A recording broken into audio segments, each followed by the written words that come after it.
कक्षा 6 की छात्रा है जो स्कूल जाती है। जैसे ही स्कूल जाती है तो वहाँ पर चॉकलेट लेकर जाती है, चिप्स लेकर जाती है और जब खाती है तो अन्य जो लड़कियाँ हैं, जो बच्चे हैं उसके साथ में, उसको देखने के बाद ललचाते हैं मन ही मन। कहीं न कहीं उससे जलते भी हैं और सोचते हैं कि यह लड़की जो है कितना हर रोज़ लेकर आती है। लेकिन उस बच्ची को मालूम नहीं था कि जो वह रोज़ कर रही है, उसके लिए कहीं न कहीं भविष्य में बहुत ही भयानक होने वाला है, बहुत ही दर्दनाक होने वाला है।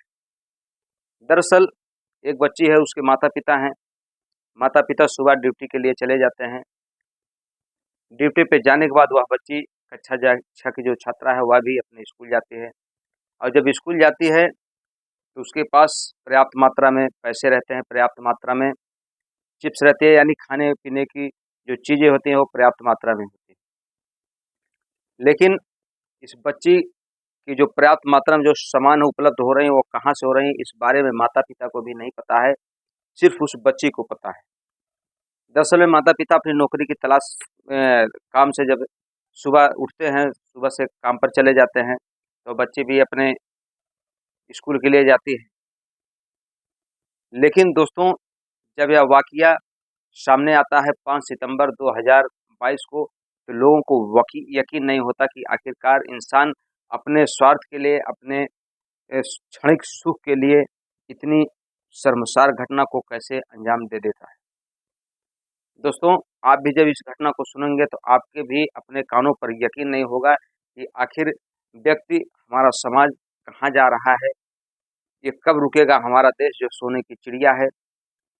आए दिन कोई न कोई ऐसी वारदात हो जाती है जिससे हमारा समाज ही नहीं, हमारा पूरा देश, हमारा प्रदेश शर्मसार हो जाता है।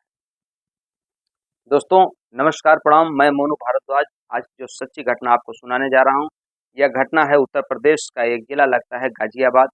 गाज़ियाबाद जिले का एक थाना पड़ता है इंदिरापुरम। इंदिरापुरम थाने का एक क्षेत्र इलाका पड़ता है खोड़ा। बात कर रहा हूँ 5 सितंबर 2022 की सुबह लगभग 3 से 4 बजे के बीच। दोस्तों, इसी बीच एक बच्ची है, उसके पेट में अचानक दर्द शुरू होता है, वह बच्ची रो रही है।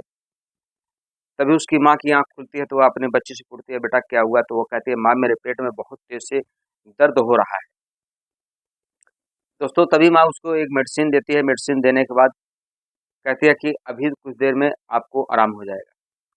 लेकिन दोस्तों, उस बच्ची को आराम नहीं होता, धीरे-धीरे सुबह का वक़्त हो चलता है, 5 से 6 बज जाते हैं, तब वह माँ फिर बच्ची से पूछती है कि बेटा क्या तुमको दर्द से कुछ राहत है? तो बच्ची कहते हैं, नहीं माँ, मेरी दर्द कम होने की बजाय और लगातार बढ़ती ही जा रही है। तब माता-पिता के जो चेहरे पर थोड़ा-सा चिंता का विषय उत्पन्न हो जाता है कि आखिर बच्ची को क्या हो गया अचानक कि हमारी बच्ची को इतनी ज़्यादा तकलीफ़ हो रही है। इंतज़ार किया जाता है डॉक्टर साहब के आने का। जैसे ही हॉस्पिटल का समय होता है तो माता-पिता अपने बच्ची को लेकर के हॉस्पिटल जाते हैं।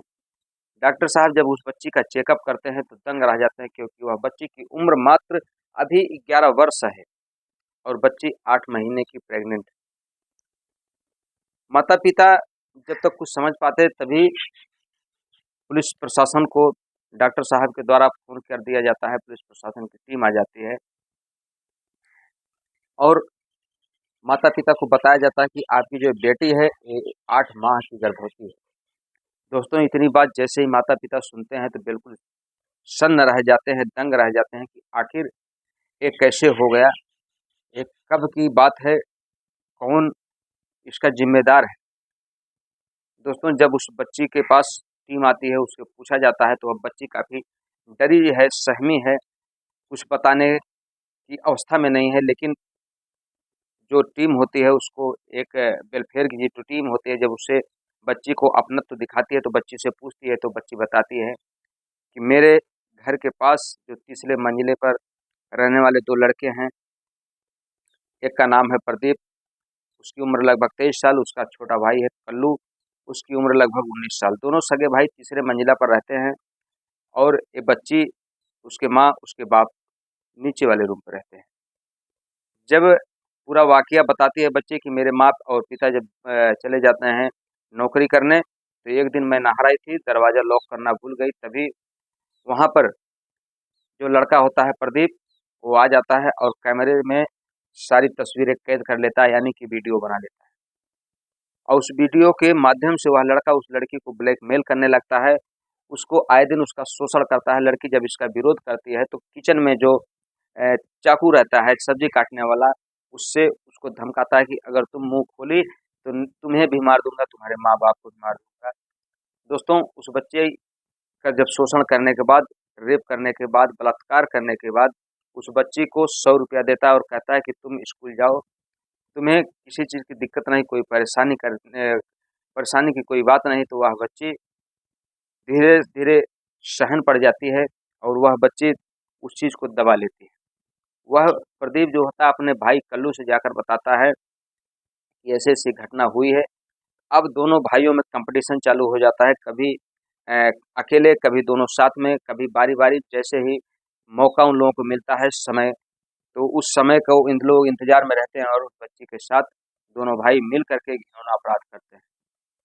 दोस्तों, अपराध करने के बाद धीरे-धीरे समय बीतता जाता है। अब उस बच्ची को भी इस चीज़ से कोई परहेज नहीं, क्योंकि वह नॉर्मल चीज़ समझ रही थी और उसको ये ज्ञात नहीं था कि आने वाला जो समय है, आने वाला जो भविष्य है, बहुत ही भयानक होने वाला है, बहुत ही खतरनाक होने वाला है।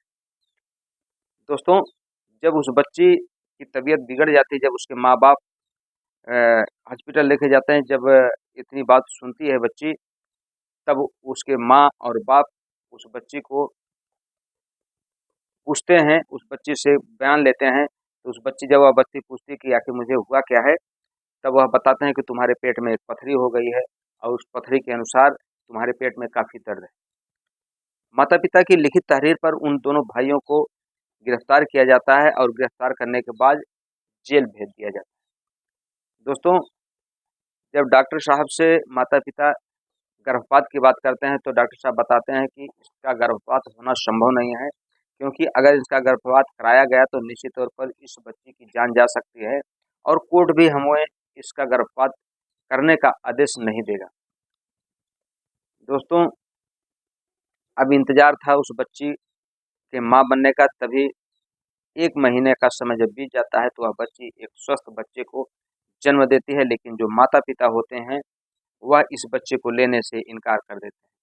जो चाइल्ड वेलफेयर कमेटी गाज़ियाबाद की है, वह तुरंत उस बच्चे को एडॉप्ट करती है, एक्सेप्ट करती है और उसको अपने अंडर में ले करके जाँच-पड़ताल शुरू हो जाती है कि कहीं ऐसा ना हो कि जो प्रदीप कुमार है, उसका भाई, जो दोनों लोग हैं, इन लोगों के अलावा कोई इस बच्चे का बाप तीसरा ना हो। उसके बाद उनका डीएनए टेस्ट कराया जाता है, तो डीएनए टेस्ट में प्रदीप का अ, सैंपल पूरी तरीके से मिलता है और वो प्रदीप का बच्चा मिल जाता है। इस तरीके से कन्फर्म हो जाता है कि प्रदीप ही इस बच्चे का असल बाप है। उसके बाद अदालत अपनी कार्रवाई करती है और दोनों भाइयों को आजीवन कारावास के साथ-साथ 50,000 का आर्थिक दंड देती है। दोस्तों, अब वह माता-पिता बहुत ही ज़्यादा परेशान हैं कि आखिर उनकी पीठ पीछे उनकी बच्ची के साथ ऐसा घिनौना अपराध ना जाने कितने दिनों से होता आ रहा था और उन्हें कानो-कान खबर नहीं लगी। दोस्तों, आज के युग में कोई भी व्यक्ति, कोई भी आदमी इतना व्यस्त है कि वो अपने बच्चों के परवरिश के लिए पैसों के पीछे इतना भाग-दौड़ की ज़िंदगी जी रहा है कि वो अपने बच्चों के साथ समय बिताने के लिए उसके पास बिल्कुल वक़्त नहीं है, बिल्कुल समय नहीं। हमारा समाज से अनुरोध है कि जो भी माता-पिता अगर जॉब कर रहे हैं, नौकरी कर रहे हैं, तो निश्चित तौर पर बीच बीच में कभी भी छुट्टी करके, अगर उनकी बच्ची या उनके बच्चे अकेले रूम पर हैं, अकेले घर पर हैं, तो बीच-बीच में डेली नहीं, कम से कम महीने में 1 बार, 2 बार दोपहर के समय, यानी कि हाफ ड्यूटी करने के बाद ज़रूर अपने घर पर आएँ, अपने बच्चों से बात करें, अपनी बच्चियों से बात करें।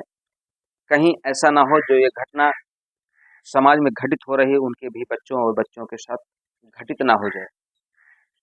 दोस्तों, जैसे यह खबर सोशल मीडिया के माध्यम से, फेसबुक के माध्यम से लोगों तक पहुँचती है, तो लोगों को इंसानियत पर से भरोसा उठना शुरू हो जाता है कि आखिर किस इंसान पे भरोसा किया जाए, किस पे नहीं किया जाए, कौन अपना है, कौन पराया है, पता ही नहीं लगता। यानी कि साधु और शैतान एक रूप में छिपे हैं, एक भेड़िए के रूप में छिपे हैं कि अगर आप साधु समझेंगे तो निश्चित तौर पे वह शैतान निकल जाएगा, अगर शैतान समझेंगे तो वह साधु निकल सकता है। दोस्तों, इस कहानी से अगर किसी को आहत हुई तो हमें हम उनसे क्षमा चाहते हैं, क्योंकि हमारी कहानी कहने का उद्देश्य आपके दिल को ठेस पहुँचाना है, बल्कि आपको सतर्क करना है, आपको जागृत करना है। मिलते हैं हम आपसे अगले वीडियो में, तब तक के लिए आप अपना ख्याल रखें, स्वस्थ रहें, मस्त रहें। जय हिंद, जय भारत, हर हर महादेव।